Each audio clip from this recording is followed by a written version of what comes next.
Hello everyone, and welcome to my SP2 channel. This video is all about molecules and molecular compounds. We're going to be looking at a chemical formula, diatomic molecules, molecular compounds, and how we can picture our molecules. And at the end, I have a practice for you, just like always. Okay, so starting by chemical formula. A chemical formula is a representation of a substance using symbols for its constituent elements and numbers to indicate the proportions of those elements. For example, if I have H2O, which is representing water, we're expecting to get two hydrogen atoms and one oxygen atom. If I have CO2 representing carbon dioxide, we're expecting to get one carbon atom and two oxygen atoms. And if I have NaCl, which is our sodium chloride, right? This is table salt. We expect to get one sodium and one chlorine atom together. Now, some of our molecules are known as diatomic molecules, which means that they're composed of only two atoms, which can be same or different elements. They often bonded covalently. So if I have same elements, we're going to call them homoatomic diatomic molecules. For example, I have H2 hydrogen, O2 oxygen, N2 nitrogen. But if I have different elements, we're going to call them heteroatomic diatomic molecules. CO, carbon monoxide, HCl, hydrogen chloride is just the two examples for these molecules. Keep that in mind, they are often fundamental in chemistry and physics, and they are common in nature.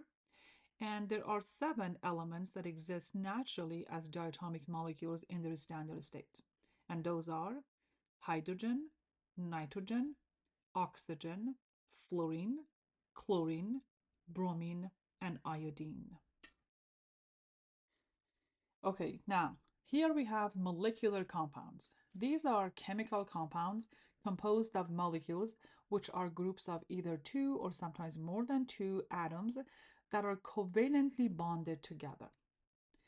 These compounds typically consist of nonmetal atoms, right, that they try to share their electrons to achieve stable electron configurations. Okay, so I promise you I'll talk about covalent bonding, electron configurations, and all of these in our future lectures in a lot more details. Okay, so for now, let's just say if I have a molecular compound, I'm expecting to get my nonmetals, right, sitting together, being happy, right, because they are making a very stable structure using covalent bonding. Okay.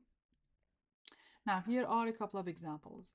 Well, everybody knows water, right? We have H2O. We have CO2, which is carbon dioxide. We have methane, right? CH4. We also have glucose, which is a very common sugar, right?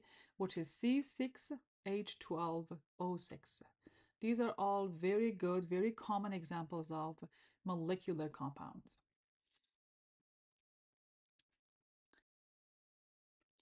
Okay, so in the next few slides, we're going to be looking at how we can picture our molecules. Okay, so starting by looking at structural formula. So these are the ones that we are going to use lines to present our bonds and the symbols for the atoms showing how these atoms are connected in a molecule. So this would be very helpful for understanding the connectivity of the atoms as well as the types of the bonds, whether we have a single bond, a double bond, or a triple bond. For example, when you're looking at ethanol, which is a very common alcohol, I've got my CC bond here, right? There's a single bond between these two. You've got these 3 bonds with the hydrogens, right? We also have 2 CH bonds here. We also have an OH, right, which is on the carbon here. So this is going to tell us that yes, we have pretty much all of these bonds as a single bond, and we actually can see how they are connecting together.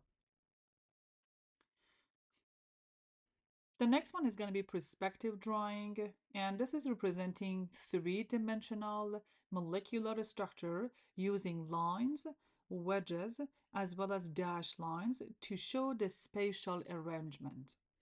Okay, so the solid line is going to be bonds that are in the plane of the paper. The wedges are the ones that are coming out of the plane, kind of toward you, right, toward the viewer. And then the dashed line is going to be the bonds that are pretty much behind the paper, away from us. Okay, very helpful to visualize the 3D shapes of the molecule. And here's an example.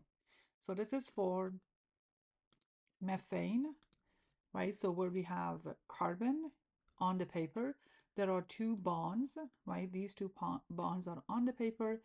The dashed one here is behind the paper, away from us, and the wedge one is the one that is closer to us. Okay, the next one is using ball and stick model. Atoms are represented as balls and bonds as sticks. And each ball's size and the color is going to be indicating in a specific type of atom. So this model is very helpful for, emphasizing the bond angles and the atomic connectivity, especially in the 3D, right, the 3 dimension, and making the bond angles and the molecular geometry pretty, easy to process. The example that I have for you is water, which is H2O. As you can see, you've got this V shape, right? So this ball here is your oxygen, right, in red color, and I have these two as my hydrogens. Hydrogens are smaller than oxygen, and I also have different color because they are different elements.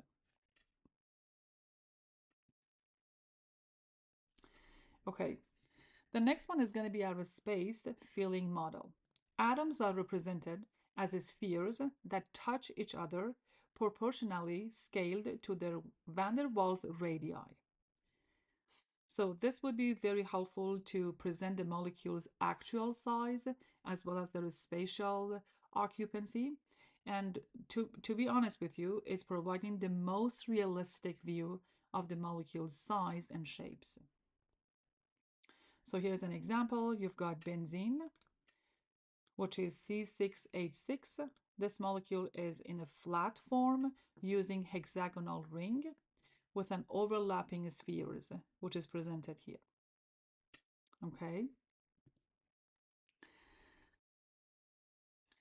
Okay, so let's take a look at this practice. Show the structural formula, perspective drawing, ball and stick, as well as the space filling models for methane molecule. So methane is going to be CH4. So the chemical formula or the molecular formula would be CH4. When you draw as, lines where we have carbon in the center and we have 4 hydrogens, this would be just a 2D, like 2 dimension, which is presenting your structural formula, right? If you're using the wedges and dashes, then we actually can see the perspective drawing. So now we can see that we have like a 3D, right, geometry for this molecule. You can use the ball and a stick, right, to present the size of carbon, the size of hydrogen, right? And we have a slightly different colors as well. And the last one is your space filling model. Okay, cool.